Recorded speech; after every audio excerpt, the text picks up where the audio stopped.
And welcome back to another episode of JP and the Beanstalk. You bet. We're back, and this is a brand new year of JP and the Beanstalk. Oh, it is. It is. This is the inaugural 2025 JP and the Beans episode. It is. Last one would have aired just at the tail end of 2024. Wow. So, officially, Happy New Year, Beans. Almost 3 years. Have we been doing this for a while? Pretty dang close to Wowzers. it. How about them? Man, it goes by real quick, doesn't it? It does. Time flies when you're having fun, as they say. Something like that. And this has been nothing if not fun. True. Yeah. Very So true. we're all tied up at Fun to Fun. It's phenomenal to be here. The anticipation, as we discussed on our previous pod, just continues to grow for me, right? We've got a great year to look forward to in the entertainment genre. Little programming note, we will cover Creature Commandos on our next pod. So we'll give you a full recap on our thoughts. I'm just finding that out now. How about that? This is where we have our company meetings. Yes. Live and on air for you all to see how the sausage is made or not made. So looking forward to that. I think I'll have Skeleton Crew wrapped up by that time as well. For you. That's been a nice, it's been good. Have you been watching with the kids or just you? Been. Oh, okay. Yep. It's been tricky to find the time over the course of the holidays. Because we all, like, Saturdays have kind of been our sacred, hey, this is when we're watching a show together time. And the holidays kind of mess up the routine, which is okay, but we're seeking to get back into it. It's been really good, really solid. I mean, weren't half of them sick? Doesn't help things. Doesn't help. See, I figured they would just be couch potatoes. Stuff on the Yep. Furious. Yep. Books, librarians all over the world are now irritated with you. Sorry, guys. But I digress. It's, in a weird way, when they're sick, they like concentrate less and they're harder to wrangle. I don't know how that makes sense, but it is how it you think it would kill them. Yeah. Yeah. That was me. Every so often it does. I think the older that they get, the more their seasons of being sick will function in that way. But right now, it's kind of that frustrating thing of you're young enough that you have the energy where even if you're sick and you need to rest, it's like you just struggle to do that. Well, yeah. No, I was sick for the last 10 days. Right? Well, right. More than that. It's fantastic. I've been meds. It's good to hear you. It's good to hear drugs, Jordan. It's lots of drugs. Pills are good. They gave me really tiny ones that help with the cough, and then they gave me some other ones that help with everything else. Hey. And here's the deal. Doctor called me today, and they're like, yeah, you're good. Mm-hmm. You don't got anything. I was like, so great. I said, hold on. So if it's not mono, it's not strep. Do we have any ideas? Is it like a viral thing? Like, she's like, well, it's not bacterial, so you're good there. Yeah, you look fine. I'm like, well, whatever. I give up. Yep. So I'll just take the L. Whatever. You got the drugs you needed. You're feeling better. It's great. I needed them bad. Yes. So yeah. God bless the medical profession. Go to the doctor when you're sick. They do good things for you. So it's great. Well, I'm excited to be here. So let's talk through what we're going to hit on today's fantastic episode. We'll have another segment-filled episode for all of you fine listeners. We're going to hit another segment of one thing you'd change. Today's issue will be on Daredevil and Aquaman. We'll get into another comics recommendation of the episode. I'll share my point of view on a topic that's been on my mind for a bit. We'll have another Dear Sweet Beans beef because we need our protein. And, of course, we'll run through the news roundup of the last couple of weeks since we last potted and finally wrap with another classic JP and the Beans top 5. First of 2025. Exciting time. So, without further ado, let's get into it. Presenting one thing you'd change, Daredevil on the Marvel side and Aquaman on the DC side. Continuing our theme of selecting one character, not necessarily hero, not necessarily villain, just depends on what we choose from each of the main comics publishers. Beans, let's start with Daredevil, and you go first. All right. Well, my Daredevil one is kind of been done, but it kind of hasn't been done. Okay. So I said I like the idea of giving Daredevil a spot on the Avengers, but in a leadership role. Ooh, so, okay. Well, Captain Daredevil. Right. So he's had like the Defenders, right? Yep. Street level, but they're very street level-esque. Okay. Then you've also had him with like the Marvel Knights, or you've had like him with like Moon Knight and him with Punisher, or they were trying to get the Punisher at first, from what I read on Wikipedia today. He's had very like little sustainability in terms of being in the group. Right. So I would like to see him take on like maybe not even a Batman role with the Avengers. I would say more of like a Green Arrow role. Okay. If you remember Justice League Unlimited, that was Green Arrow's role, was to keep the Justice League grounded. Right. If you think about the Avengers as a whole, do they have somebody that can keep them grounded? Very rarely. Captain America, sure. But at the same time... he's always had a global outlook. Right. Yeah. So you have him. You have Tony. You always have these like fighting over power. Yep. Spider-Man doesn't want to be taken seriously. He also doesn't want to be in the Avengers, really. He's worried about friendly neighborhood. Yep. New York. He was, and Spider-Man was on the New Avengers, but again, that was kind of street level-esque almost. And he's not a leader. He's a great teammate. You love having him. He can be if he wants, right? But yes, he rarely wants to be. That's the true. thing. He just rarely wants to be, especially in that context. When he's around the big hitters, he's like, I'm going to defer, and that's okay. So I would just like to see Daredevil take up this like mantle almost of like a kind of like a Nick Fury, but he still is like getting in the mix of things, just to like. Again, keep people grounded. I think he's a very down-to-earth, realistic dude. And I don't think the Avengers are always thinking about what's going on the ground level.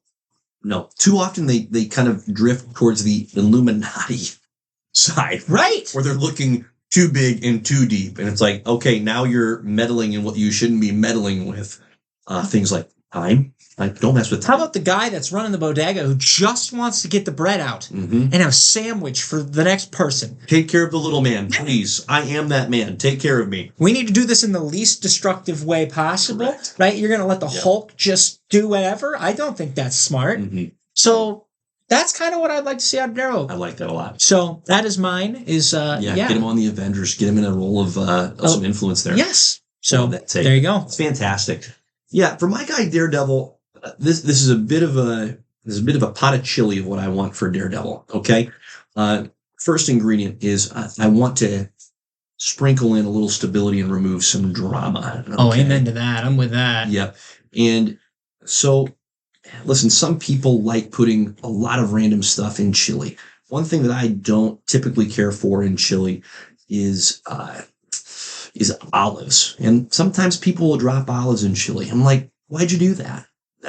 That didn't add anything beneficial. At best, I'm able to taste the rest of the chili and ignore the olive flavor almost entirely. Did you cut these people out of your life immediately? 100%. No longer associate my life. I would agree. That's a smart move. Yeah, there's so many better things you could put olive in chili. Oh, tough. I've never even heard of that. Nor do you want to. Okay, so let's take the olive out of the Daredevil chili. Okay, and in particular, what I mean by that is this is not a character who is made more engaging or is more interesting to follow by the relational drama. Okay, doesn't help, particularly for the sake of the women in his life. They keep getting freaking killed. True. It's genuinely awful. Okay, so Karen Page dead, Elektra dead, and then brought back to life, but not in a really like happy, oh good, she's back kind of way. No, she's just angrier and forgot everything that happened beforehand. Yeah, totally forgot everything that happened. Murder, kill. Yeah, and I'm drawing a blank on Michael Bendis's run of Daredevil, which is some of the best stuff you could read. So highly recommend. This is post Karen Page, post Daredevil, post Elektra, dying, and Matt Murdock starts a relationship with a blind woman. So it's like, hey, this should actually this should work, right? And yet it doesn't work. She gets caught up in all the Daredevil shenanigans and she just goes crazy. It's like, these are bad outcomes for these people. I don't want that for them. Yeah, I can't go bad every time. No, I want what has happened with at times, and then of course it gets fudged up because time bullets and those kind of comic shenanigans. But for Peter Parker and Mary Jane, it's like it's better when they're just together and there's that domestic bliss element. Like Spider-Man is still a phenomenal character. It's like this is a good conclusion of that thread. It's not just this perpetual soap opera crap. That's what I want for Daredevil. Give him some stability, because you know what would help Daredevil flesh his character out a little bit? have him have a little Daredevil running around there, right? Maddie is a dad. That'd be fantastic. I'd love to see it. And now there's added the classic comic incentive of the hero has to keep his identity safe in order to keep his family safe. Who doesn't love that kind of legit drama and tension that can be brought? What if Kingpin were to find out, it's not just Matt Murdock, but now he's got Mrs. Murdock and Lil Murdock running around? I think that would be a nice simultaneous add of stability and classic superhero tension of you got to keep the family safe. Okay, here's a question for you. Mm-hmm. Who's a bigger turd? Mm-hmm. Okay, the son or daughter of Elektra and Daredevil or Damian Wayne? Yeah. To be very clear, this scenario that I'm playing out would have either Karen Page or someone like her. Someone more calm. Murdoch's right. Yeah, right. No, Matt Murdoch's makes like sense. A lot less murdery than the Elektra, or to your point, the Talia al Ghul. It's like that's not the direction we're desiring. That kid is going to murder out of the womb. And you think of how, and here's the last thing I'll say on this topic, right? Matt's relationship with his dad is one of the most impactful ways in which his character was shaped, right? And I don't mean the Daredevil persona in particular, but I just genuinely mean Matt Murdock's character. When his dad decided to not, sorry, spoilers if you don't know the origin story, when his dad decided not to throw the fight that the mob boss insisted that he throw as the boxer, and instead he fought legitimately, won, and then was murdered by this mobster for not following through and throwing the fight. That shaped Matt in a big way. So now you put Matt in the dad role, and it draws all the way back into that history of Matt's relationship with his dad, how critical that was for his development. There's all kinds of great storytelling opportunities that can come from that. And so what I've been disappointed by is since Michael Bendis, and this has been a couple decades now, wrapped up his run on Daredevil, Mark Waid had a little piece in there where he tied off some threads that Bendis had left. But they've just essentially gone dark Daredevil, where he's just been more of an anti-hero. He just hasn't been put in a spot to succeed. And I think this is the missing ingredient for the Daredevil chili. Get rid of the olives. Agreed. There you go. There's my Daredevil take. Okay, on to our boy, Master of the Seven Seas, Aquaman. I'll go first on this one. And I'll be really, really frank here. As I was pondering this, I came up with what I thought was a really original idea. And I thought, well, actually, no, this isn't original. I'm coming up with the plot for Namor in Black Panther 2. And here's what I mean. Okay, Aquaman, in my opinion, what I would love to have change about him, I love that he can operate on land. Great, because if you just limit him to the water, and let's say he came out of the water and he's on land and he's super powered down or neutered, it's like he becomes just a really difficult character to fit in. Like you can only interact with him when he's in the ocean. What I would really prefer, though, is when you get in the water, he is juiced up. Like there should be no other being that is near his level in the ocean. And something that, was it the movies or no, it was one of the comics, Aquaman comics that I read spoke to is think about the amount of dexterity that it takes to be thousands, miles, not thousands of feet, but miles beneath the ocean surface. The amount of physical pressure that creates is wild. And so think of how just stacked you'd have to be to stand up to that physical pressure. That should either enhance Aquaman's strengths or significantly reduce the abilities of anybody else that comes down into that kind of territory. And I wish that would get leaned into more. So not to the point where Aquaman is entirely overpowered in the ocean, but it should be his dang domain where it's like this is his realm and it is like woe be to the sad sack and sad soul that tries to encounter and challenge Aquaman on his prime turf. And this is something that, as I was thinking through it again, I'm like, oh gosh, they really did this with Black Panther 2 and Namor. We actually enjoy and respect that element of how they approached it with Namor and Black Panther 2 that much more. I thought they got that absolutely right. They crushed that. Yeah. So that's my take. It reminds me a lot of Dragon Ball. Mm-hmm. So they'll have these training parts where they're in gravity chambers. Yep. And essentially, they just increase the gravity. And then they do the same things that they would normally do, but in like 12 times gravity. And at first, they're like dying. But that's essentially what it is, right? Because the dense pressure and the whole, we'd assume that he would be gigantic. Right. So, Yeah. No, I'm with it. Yeah. So there you go. That's my take on one thing I would change on Aquaman. Yeah. So mine is more of a simpler take. Simple as good. And it'll give you reminders of my Martian Manhunter take. Can we give Aquaman cooler villains? Oh, man. If you Google Aquaman villains right now and you go to the Marvel Wiki, do you know what pops up, Jordan? Two people pop up. Black Manta. Yeah, Black Manta. Ocean Master. Yeah. Right? Yeah. And by the way, great villains. They are. I'm not going to take away from it. I love them both in the Aquaman movies. They do a great job. Yeah. Okay. It's just a very small rogues gallery. The rest? Oh my God. Mm-hmm. Do you know that one of them that's highlighted is the Drowned?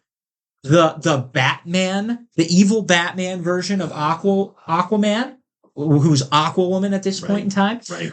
Yep. That's one of the 5. Okay, if you look at the rest of them, they look like cheesy swamp monsters from the 1940s. Mm-hmm. They look like have you ever seen Captain Cutler's Ghost from Scooby-Doo? Oh my gosh. That's what one of them looks like. Mm-hmm. Oh, I know my Scooby-Doo villains. That's what one of them looks like. And then they gave King Shark as another one. I was like, doesn't King Shark kind of just roam around a little bit? You have this entire, and this is what they built up in the Aquaman movies. You have 7 kingdoms. Yep. You're telling me they all get along? Mm-hmm. This should be Lord of the Rings of DC. Right. Okay, I've talked about how Thor should be Lord of the Rings of Marvel, where the fantasy and stuff, do that underwater. Correct. You have now separated Aquaman from Namor. Those two will never be the same. Mm-hmm. B, Aquaman becomes 10 times cooler than Namor. Okay, because Namor rules the sea, sure, but Aquaman had to conquer 7 freaking kingdoms to just rule. Right. Think about the lore that could be uncovered there. Right? Because I'm so tired of I worry about Atlantis and that's it. It's like, okay, cool. All right, and then cut his hand off again real quick. Just do that again. He's so much more badass with a hook for a hand. I'm serious. He's so much more badass with it. Okay, so hook for a hand on the left side, and then give him some actually damn good villains. Mm-hmm. Build up these 7 kingdoms, and one of them can look like an octopus. I don't care, but at least do something with it. Correct. Because there's too much untapped. They are so corny. Yeah. The other ones that aren't, and don't get me wrong, old school Black Manta, kind of corny too. Oh, absolutely. They somehow managed to turn that thing around. So you could do that. There are other ways to do that. Yep. What they're doing right now ain't it. No. You wanna get the people that don't like Aquaman off your backs, DC? Good villains. Mm-hmm. Because that is what he lacks. Mm-hmm. So that's great. I love that. That is mine. Yeah. Yeah. And there's no question that is a significantly missed element, even like Aquaman at his best. So the New 52 run of Aquaman written by Jeff Johns, it really had Black Manta and Ocean Master as the villains. Like Jeff Johns wasn't really able to drum up another villain per se. Like there was the Trench, which you saw a little bit of in the Aquaman movie. But again, that's just more of a collective, mass of beings. And that's the villain. It's not an individual with their own motives and so on and so forth. It's just very limited. It's a very limited scope. And to your point, I love this. There's no reason for it to be that limited. The oceans cover so much more space than do all the land. And as soon as you say there's 7 kingdoms, there are so many natural opportunities for rivalries. I mean, just think about the surface world. There are 7 earthly continents, and they don't get along.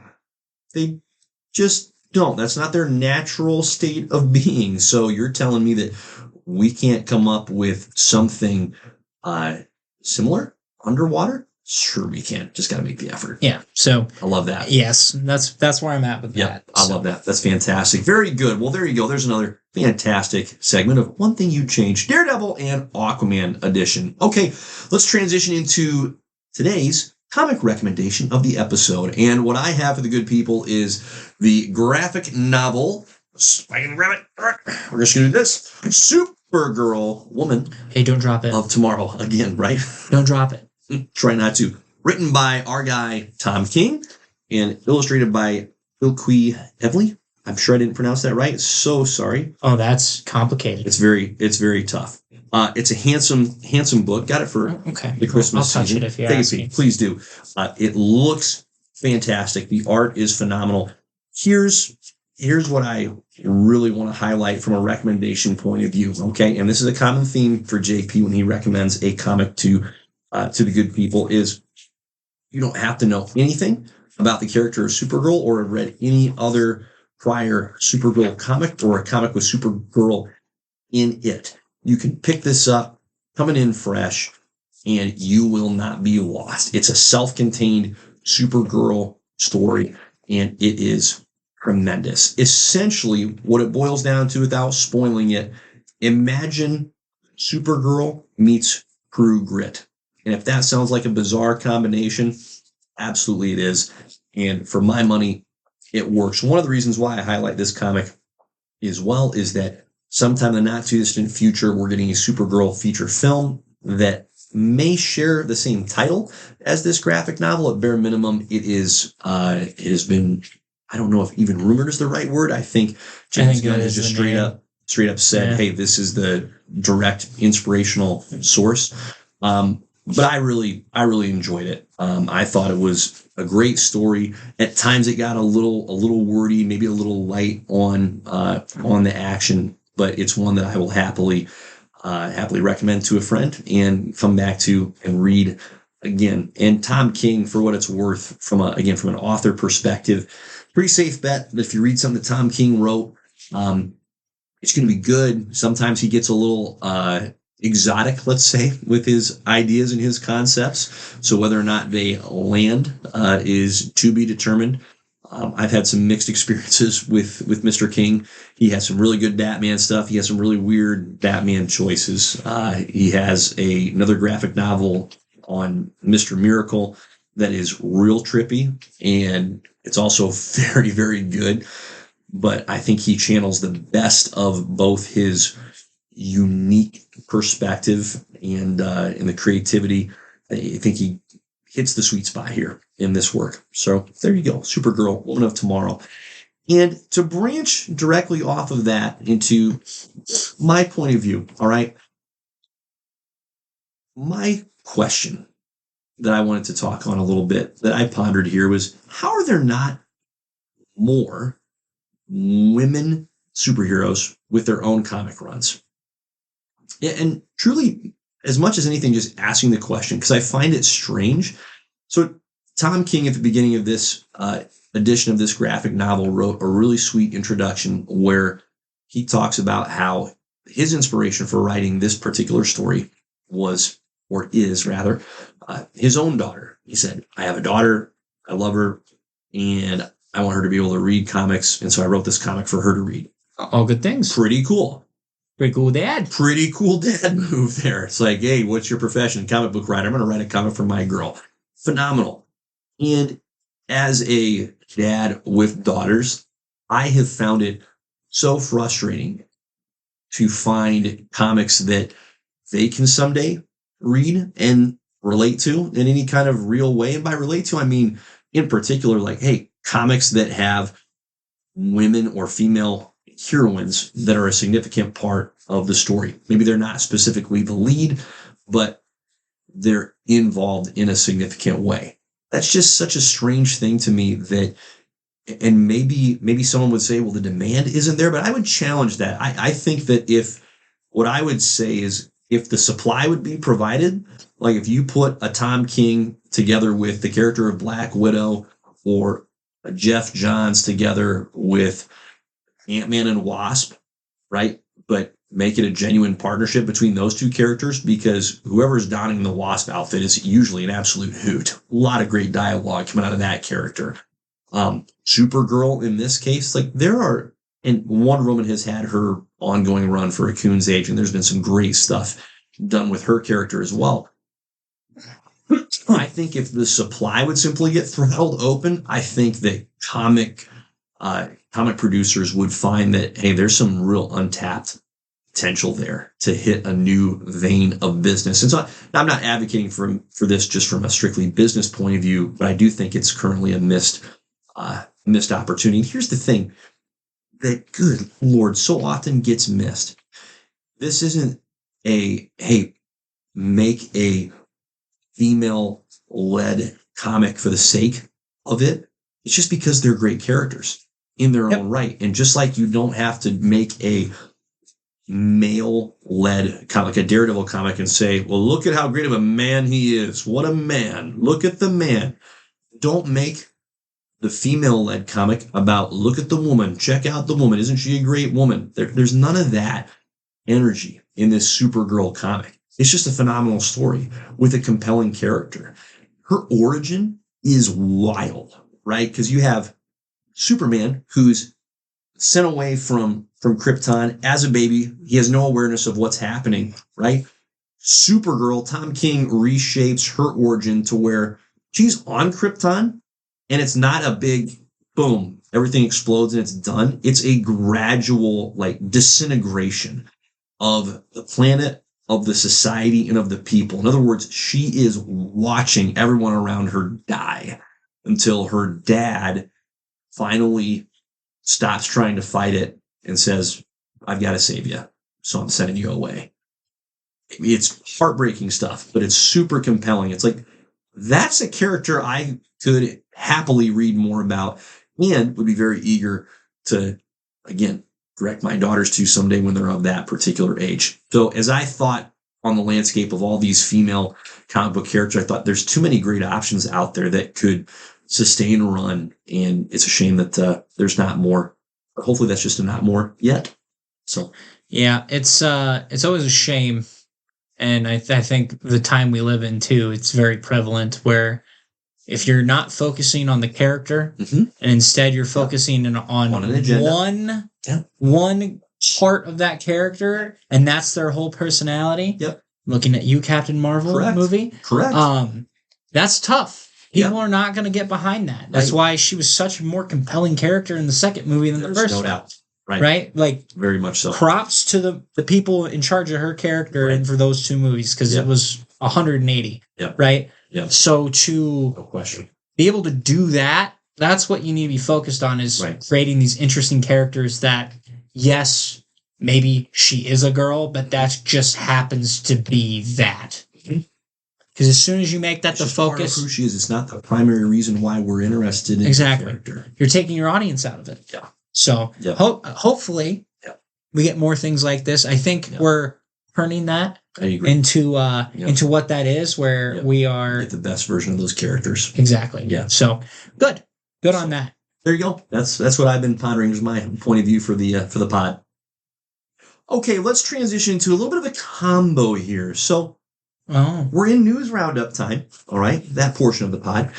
And the first unfortunate piece of news we have to drop is Beans, your guy, Seth Rollins. Yeah. Has made it officially known that he will not be seen in the upcoming Captain America New World Order movie, we're just a month away from, which is kind of wild to think of. But Mr. Rollins let us know that although he had a role, formed the role, it has been ultimately cut from the flick. Yeah, it's been a rough couple of weeks for Seth. As Seth being my favorite WWE wrestler right now. He just lost a big fight against CM Punk last week, which is bullshit. Okay, but anyways, I digress. Sorry for you both. So he's had that, and now he's not in Captain America. Honestly, the big picture here that we need to talk about isn't even about Seth not being in this movie. It's the fact that this is where our concerns for Captain America 4 come in. Okay, because he was supposed to be one of the villains. Yep. Okay? Yep. The Serpent Society was supposed to be in this movie. Yep. Are they completely gone now? Not quite, because Giancarlo Esposito's in this movie. Right. And he's one of them. Right. You can't cut him out of the movie entirely, but you can shrink his role. Right. So at that point, like, what are we doing? What was the reshoots about here? Yeah. Okay, because you've already had the leader, and we've already seen what happens when you have too many villains to focus on in these superhero movies. Okay, Spider-Man 3, Sam Raimi, prime example. I'm sorry, Raimi, I know it's not your fault. Okay, Venom, Sandman, and Green Goblin 2.0. Yep. Okay. Yep. I did not care about Harry turning the Green Goblin. Right. I wanted Venom to be everything that I wanted it to be. It did not land. Sandman was arguably the most compelling villain out of the three of them. And that's the one that, oddly enough, Sam wanted to focus on. Right. So, who knew? Well, and you bring up Venom, the most recent Venom movie didn't have a villain for us to latch onto. Truthfully, like it couldn't figure out. So who's the villain here? Didn't know. So now I'm at this point where I'm like, okay, we've seen Giancarlo Esposito. Right. We know the leader's in this. Right. How much is the leader actually in this? Yeah. Is he not going to have more of an integral part than I thought?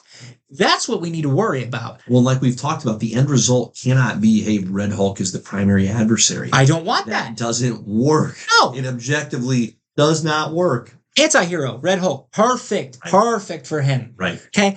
I don't need this. I don't need him to be the villain. You know how much the Hulks have just not been doing well, period? Right? Like, well, when we found out years ago, right, during the marketing for Thor Ragnarok, that, hey, the Hulk's going to be in that movie, that made perfect sense. That was the perfect marriage of characters, figuratively speaking, of you're including these two similarly powered, similar skill set characters together. Great. Red Hulk and Captain America, particularly the Sam Wilson version that we know of right now, maybe he gets a super serum boost, maybe he doesn't, but this is not a fit. And even if Sam Wilson gets a super serum boost, it's still not a fit. Like Steve Rogers, Captain America, and Bruce Banner Hulk, not a fit. No. Not a fit. And so if you're going to have them partner up against a common adversary, okay, now we could have some fun with this. But to your point, and I think you're drawing a very fair conclusion, Seth Rollins, as we know, is cast as a villain. He's no longer in the movie, so that reduces the quantity of villains by at least one. Who else, or has, if not even been entirely removed, has at least been reduced? It is concerning. I also hope Falcon does not get the super serum, because that was kind of the whole point of him becoming Cap. Like, if you give that to him, it's like, oh, so now he is just another Captain America. So I'm hoping they don't. Sure. Yeah, man, this is why I'm nervous. This right here. Yep. So, and totally get it. Seth's fine. I'm not worried about it. I watched the whole interview for that. He's like, yeah, acting's really like, I could care less. Like he's like, if I'm offered it, cool. Right. If not, cool. He's like, I'm here to wrestle, man. Right. So perfect. Bad for him. Like, okay, feel bad is the dude's a multimillionaire, so I don't really feel bad for him. But what I mean is, I feel bad for him in the sense of, I assume he jumps in kind of in good faith, like, hey, this sounds like fun. I get to be in a superhero movie. Yeah. I get to be a villain. I'll toss some things around. I'll do some stunts for you. Triple H did it? Right. It's a fun activity, side gig to do. That really kind of blows. That's something that should be a fun little plug for him, for his time and energy. That I don't know. That just feels a little bush league to me. It's like, find a way to keep the guy in the movie, right? Like, surely his presence doesn't detract from the film. Or couldn't you reach out to him and say, hey, listen, we're reshooting things. Can you spend a day with us? Can you make that work? Bet you he would. Bet you he could. Well, and you also have to think about it from the stance of, all these other WWE guys have done relatively well. Cena and Batista in particular. Right. But like, this is a guy that you don't have to wait for him to get into shape. Yep. He's already there. That dude looks like a superhero when he takes his shirt off. There's no doubt. Superhero or villain, he's ready. And the way he moves in the ring, you're like, holy shit, he is a superhero. Okay? that's what they're supposed to do. Right. So that's why he's his own stunt man. He's not coming with a crew that needs to keep him upright or help fill in some of the gaps. Like, the dude can take a bump. Yep. And he knows how to relatively get in a fight. Yep. Okay? Yep. So he's like perfect for it. Correct. And geez, I would have loved to hear the maniacal laugh. It would have been perfect. He's got such a good one. So it's a bummer. Yep. I'm bummed. At least I can go in there now and not look for him. Correct. Because I was going to go in there and be like, Seth's not in the movie. I would have been like the whole time. That would have been me the entire movie. I'd be like, where's Seth? Right. Where's Seth? That's my boy. When he comes out in the Royal Rumble in a couple of weekends and I'm there live in Indianapolis, your boy's going to be singing the oohs, okay, the whole time. The O's? Yeah, that'll be me, all right? But I'm not going to do it in the movie now. I would have done it in the movie. But it's fine. It is whatever. Of course, it's on Valentine's Day. Heartbreaking. It's cruelty. It's a commercial holiday. Okay, don't even get me started on that bull crap of a holiday. Anyways, that's it. It's more of a Beans bummer. Yeah, more of a Beans little Beans concern. Totally get that. So I love it. There you go. I love it. Well, staying on the Marvel side, how about a rumor that we think has enough legs to it that we're going to take some time to discuss here is that Marvel is in the process of recasting the role of T'Challa. Yeah, I think we are far enough away removed now where I don't sound like a dick for saying they probably should have just done this in the first place. Yep. Look. Yep. You could have done both. Shuri? Yep. Shuri, not a bad Black Panther. So no shots against her. Yep. It just wasn't time. It was not time for her to be the Black Panther. Further down the road. Right. And if she was going to be the Black Panther, it would have been so much better if T'Challa would have lost the throne for whatever reason, and she steps in to take over while he has to go do other things. Okay? I remember we discussed, after seeing the movie, like her character was just really abruptly, her trajectory was just changed. Yeah. So harshly and so rapidly from what was such an engaging version of the character to, it was an understandable change, but it wasn't a, hey, this is the version of the character that I want to see more of moving forward. Like, there was understandable bitterness and anger at losing her brother. But it was such a stark departure from the buoyancy and the joy that we got in the first movie. Well, and we also lost out on arguably one of the craziest rivalries in all of comics with Namor versus Black Panther. There's no doubt. Because those two hate each other's guts. All the time. Like, that dude, when he got the Phoenix Force, you know what the first thing Namor did? Flood Wakanda.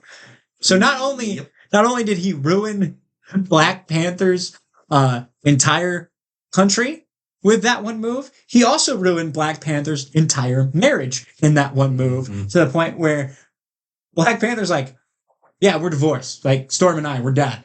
She's like, wait, what? I didn't do that. He's like, yeah, too bad. It's your fault. It's like, that dude is a tyrant. Correct. So to have that, and then, like, you know, I would love to see Namor grow into that, like, backstabbing bastard that he is. But, like, we miss out on that whole thing. Right. And that's such a, like, it's such a bummer because Chadwick in that role would have been perfect, but at the same time, just... Yeah, hindsight always brings additional... It needed to be recast. Clarity. But you could have done both. I totally respect the intention behind the gesture of Marvel saying, hey, out of respect for Chadwick, we're not going to recast the role.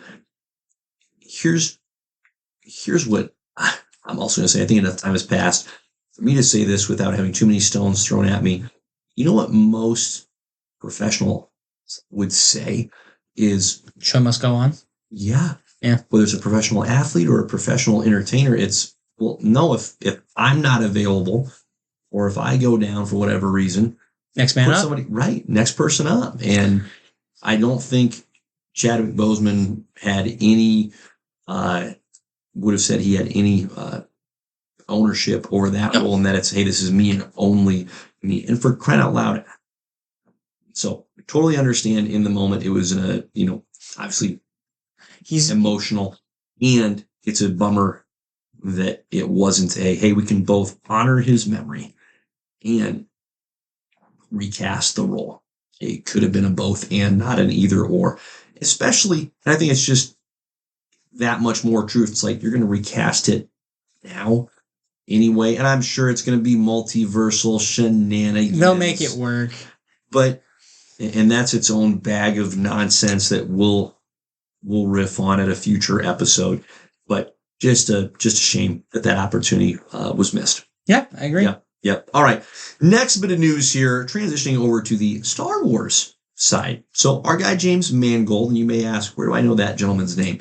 Well, frankly, look up his filmography and you'll see a whole slew of movies that you either have watched and enjoyed or should watch and will enjoy. Okay.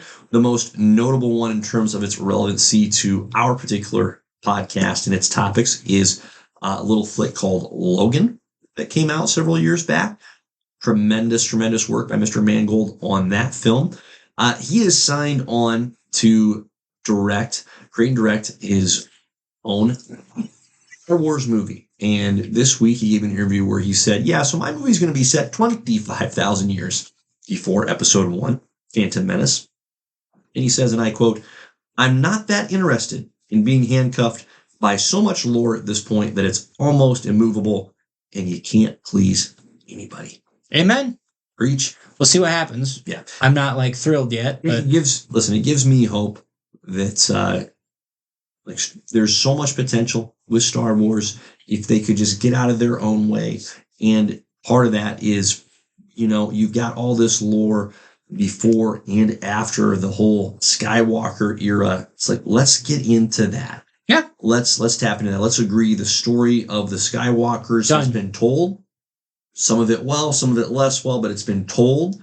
Let's get into some new territory and have some fun. Agreed. So I found that hopeful. Real quick, friend of the pod, Saul, last bit of news here. I saw this. Sources made us aware that Saul watched the movie, if you want to call it a movie, Madam Web this week. Is this a cry for help? Do we need to when the check text in on Saul? Okay, when the text comes through at 1 a.m, that's a cry for help. That's a cry for help. That's a cry for help. Okay. No, Saul, we love you. Don't do this to yourself. That's a bad decision. Just don't do it. Yep. If you're ever in a tough spot, you're going, hey, need help, need to decide on something to watch. Just let us know. We can give you some recommendations, but don't do that to yourself. Well, please. The fact, too valuable, Saul. The mindset is so funny in the sense of, we just came out of Craven. And he's like, it'd be a really good movie to watch after that.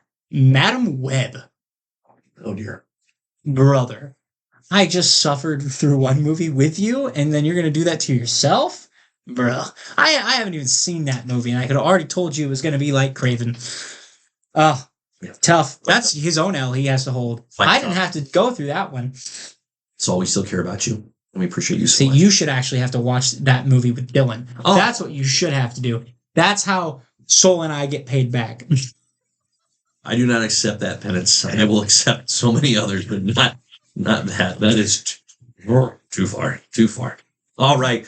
Well, let's get into, at long last, another classic, JP and the Beans Top 5. Today's Top 5 category are our Top 5 street level heroes. Beans, if you would, flesh out for the good people what it means to be a street level hero. So that we can understand who qualifies and who maybe does not. Yeah. So street level heroes are mainly focused on the ground level. Mm-hmm. They're watching over their city. They're hand to hand. They're in the fight, right? They don't care about national threats. They don't care about aliens. They're not going to go into space. Mm-hmm. That's not where they go. That's not their forte. No, unless they absolutely have to. Sure. Okay. But 95% of the time they are taking on whoever is wreaking havoc in their city. Mm-hmm. Okay. Mm-hmm. That is what they are doing. So that is a street level hero. They are usually not super duper overpowered.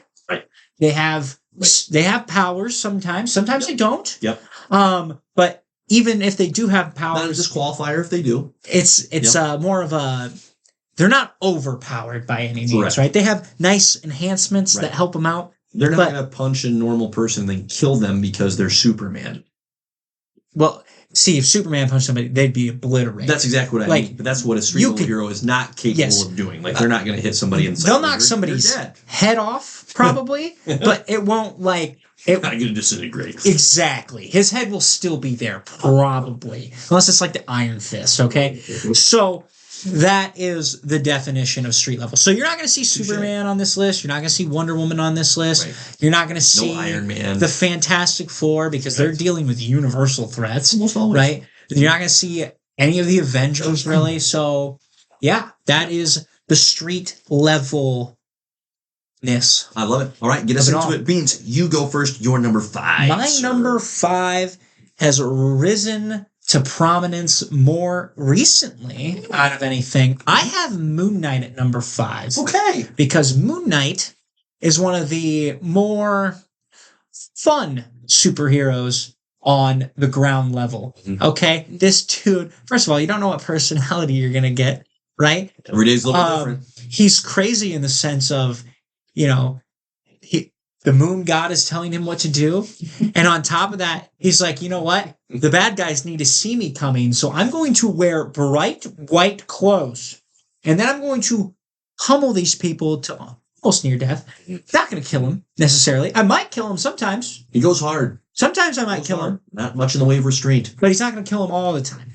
It just depends on the moon god, Khonshu. And so he has really turned into one of the more fascinating Marvel characters in recent years.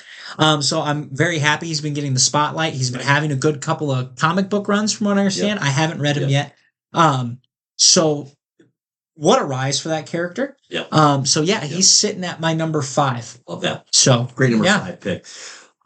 My number 5 pick, kind of staying in the Marvel Knights theme, is the Punisher. Listen, I'm obviously not advocating for murder. Okay. And I am a little light murder here. There's a part of me that just enjoys the vigilante that's willing to go that extra step. And part of what I appreciate about the Punisher, okay, is he's not trying to even justify that action as I have the moral high ground. He just thinks that there are bad people that need to be put down in the permanent variety. I can respect that. He's also very good at what he does. Like if you're on his list, you're done. He would have been so great in the Old West in the 1800s. Straight up. He'd been one of the best sheriffs. Friggin' Marshall. Yeah, he missed his time frame. Yeah. Yep. Man out of time. So that's my number 5, the Punisher. Okay. My number 4, I'm choosing to believe this character is street level, and I think they are. So you gotta correct me if I'm off here. I'm gonna go with Wolverine. Okay, Wolverine. I'll hear the defense. Yep. So Wolverine kind of lives in a little bit of a gray area here, but he is very rarely in the outer spaces. He is almost always on the good old planet Earth. Okay, and I would say he prefers to concern himself with the street level variety of the bad guys. Okay. He likes mixing it up with the rough and tough on the street side. So for me, he's eligible here. It kind of depends with how when he's on his own. I think you can make that strong argument that he's street level. And that's primarily what I'm viewing here. When he's coaxed into being part of the X-Men squad, okay, then he's obviously brought out of the street level. But when he's roaming the streets of Japan, for example, that's Wolverine at his street level best. So he certainly spends time outside the street level, but being the natural loner that he is and the self-proclaimed best at what he does, taking fools down, I'm going to go with Wolverine. It's another one that would have done really well as a cowboy in the 1800s. Yeah, the Old West, and he's good. I'll give it to you. Appreciate that. Thanks for allowing that. My number 4, and people are going to hear this and be like, wow, he's number 4. I have Daredevil at number 4. Okay. I will say he probably wouldn't have made this list for me if the Netflix show never existed. Because I was never one that was like, oh my gosh, Daredevil. I love Daredevil. Daredevil. That was never me. Right. Okay. Watching that show, I'm like, oh, Daredevil's cool. So, and we have a buddy who is obsessed with Daredevil, who might actually be Daredevil. We're going to see that he is. Yes. So, and I know how much he loves that character. So, to have that, like, that was like my first him, and then that show was my first like real introduction to Daredevil, because I was like, oh, he's a blind guy with a stick. Like, okay, cool. But there's the hook here. There's a lot more depth to him, and I know they kind of compare him to like Batman a little bit, but I'd say they're very different. They're very different characters. Very different. Yeah, I got Daredevil at 4. I love that. Because I think I would even say, no, maybe not. He gets about as brutal as Batman. He does. Yeah. He does. So that's where the comparisons are drawn in the style or the approach towards their adversaries, but that's about really it. Yeah, fair. Yep. So number 4. My number 3. Who do you got? I don't think you have these guys. So that's these guys. I have the Teenage Mutant Ninja Turtles. Come on. At number 3. Wow. Yeah. Wow. Yeah. This is an out of the box pick. And a great one. And it's a fantastic pick because this is what these guys do. 9 times now. Don't get me wrong; they're fighting their galactic threats here and there, but even the aliens that come to Earth, they're not your Clark Kents. They're not your Martian aliens. They are street aliens. They are the Krangs that live in people's chests and somehow still doing ninjutsu stuff, right? I mean, at the core, they're still fighting ninjas left and right. Sometimes they're robots, sometimes they're aliens, sometimes they're other mutants. But at the core level, they are never fighting anybody that is going to blow up a planet with a look. Right? They're never taking on anybody like that. Right. Even all the aliens you would consider to be street level when they're taking on the Triceratons and all that stuff. So I got the Ninja Turtles at 3. That is a great number 3 pick. And the jealousy that I feel at not having had anything in the creative on my list. I mean, kudos to you. I'm pretty proud of it. You win the top 5, sir. That's a W straight up to you. Okay. My number 3 is Spider-Man. Here's part of what I enjoy about Spider-Man, particularly in terms of him being a street level hero, is he has, and we've talked about this, like just the most exotic rogues gallery of, I think, any hero. Arguably the best. I think it is. And what's wildly entertaining is that even with the exotics of a Dr. Octopus or a Green Goblin or the Lizard, like it stays at the street level. It stays in the city. And part of that is credit to Spider-Man for as much as his power set allows him the opportunity to go outside of the boundaries of New York City and tag up with the Avengers or with the Fantastic Four for a period. So the guy can hang in space. That's fine. But he is very intentional at bringing his focus to the street level because that's where his heart is, and that's where the people are that he cares about the most. And that's rare for someone to be content and intentionally bring themselves back to the roots and say, hey, this is where I belong. This is where I can do the best. Yeah, he's very humble in that aspect. He could be that guy where he's like, I'm Spider-Man. I should be on the Avengers. I should be doing this. The amount of crap that guy goes through, I mean, you would think, like, you've paid your dues. I mean, look at the Tom Holland trilogy. Correct. That's kind of what he did. And then he realized, oh, no, that's not as good as I like by going back to the city. So, friendly neighborhood Spider-Man. Yeah, good way to be. I love that. Well, my number 2 is our guy Daredevil. So all the reasons you laid out are fantastic. I think as I was reflecting, Daredevil, if you want to bring another Batman comparison into play, has had as good of a combination of multimedia content as just about any comics character. And what I mean by that is he's had tremendous comic runs that are still recent enough and relevant enough that a person can pick them up and enjoy the heck out of them. And the show, that's the best superhero show I've ever seen. And until it's topped, it's up there. It's still number 1. There's a reason it's being resuscitated and picked back up because it never should have been allowed to die in the first place. We should be at season 9. Oh my goodness. If done right. Now, obviously, there's a little Daredevil movie hanging out there that wasn't super great, fantastic, wonderful. But listen, Batman also has the Batman and Robin movie, so suck it, Batman. Daredevil is my number 2. What do you got? My number 2 and my number 1 are going to be obvious back to back. So my number 2 is Batman by a mile. Mm-hmm. We could talk about Batman all day long. We could. But it's Batman. It is. That's my explanation on that. going to go straight into number one. That's a good explanation. Do it. One is Spider-Man. Mm-hmm. This should be a no-brainer for me.